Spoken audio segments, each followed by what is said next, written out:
இந்த ஊடகத்தில் வருகிறது ஊழலை குறித்தெல்லாம் என்னதான் பழி வாங்க வேண்டும். அவர் அன்றைக்கு வாய்ப்பு தரவில்லை, அன்றைக்கு அவரை அவர் பயன்படுத்தவில்லை, எனவே இன்றைக்கு அவர் பழி வாங்குகிறார். எப்படியெல்லாம் ஊழியக்கார பழி வாங்குறாங்கன்னு நீங்கள் பார்க்கலாம். அதாவது இவர்கள் வேற்று மார்க்கத்தினர் அல்ல, இவர்கள் தேவன் அறியாதவர்கள் அல்ல, தேவன் அறிந்தவர்கள் என்றால் சந்தர்ப்பத்துக்காக காத்திருந்தார்கள், சந்தர்ப்பம் வந்தது பழி வாங்குகிறார்கள். இதே போல ஊருடைய வாழ்க்கையிலே பார்க்கலாம், ஊடகங்களிலே பார்க்கலாம். நன்மை எதிர்பார்த்திருப்பார், நன்மை செய்திருக்க மாட்டார்.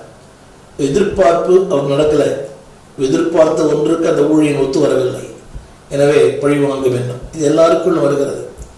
அது உங்கள் இதயத்தின் தவறான சிந்தனை, வாழ்க்கை அப்படியே முடிஞ்சிடும்.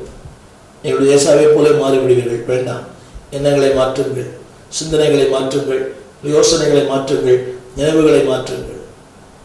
அன்பு தேவ பிள்ளைகளை, மூன்றாவது ஒரு மனிதனுக்கு சொல்ல விரும்புகிறேன். அந்த மனிதன் தாவீது. தாவீது தேவனுடைய கிருபைகளை பெற்றவர், தேவனை ருசி பார்த்தவர், தேவனால் நன்மை பெற்றவர். ஆனால் அந்த தாவீதுக்கே ஒரு தவறான சிந்தனை. 1 சாமுவேல் 27:1. பின்பு தாவீது, நான் எந்த நாளிலாகிலும் ஒரு நாள் சவுலின் கையினாலே மடிந்து போவேன்.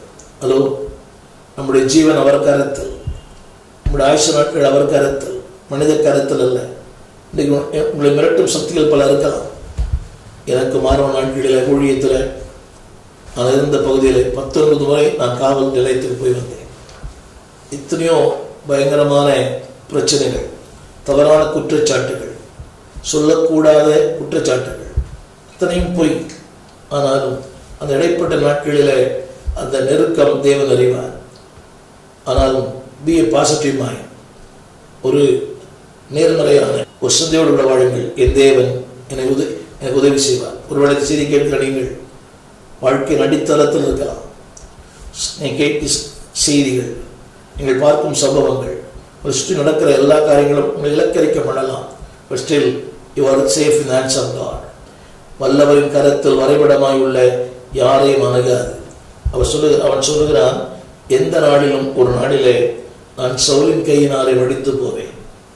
அதாவது அவன் எங்கேயாவது என்னை கண்டுபிடிக்கலாம் என்று என்கிற நம்பிக்கை அற்று போகும்படி அவன் சொல்கிறான், நான் பெலிஸ்தீன் தேசத்திற்கு போய் தப்பித்துக் கொள்வதை பார்க்கலும் நலமான காரியம் வேறு ஒன்றுமில்லை என்று தன் இதயத்தில் யோசித்தான்.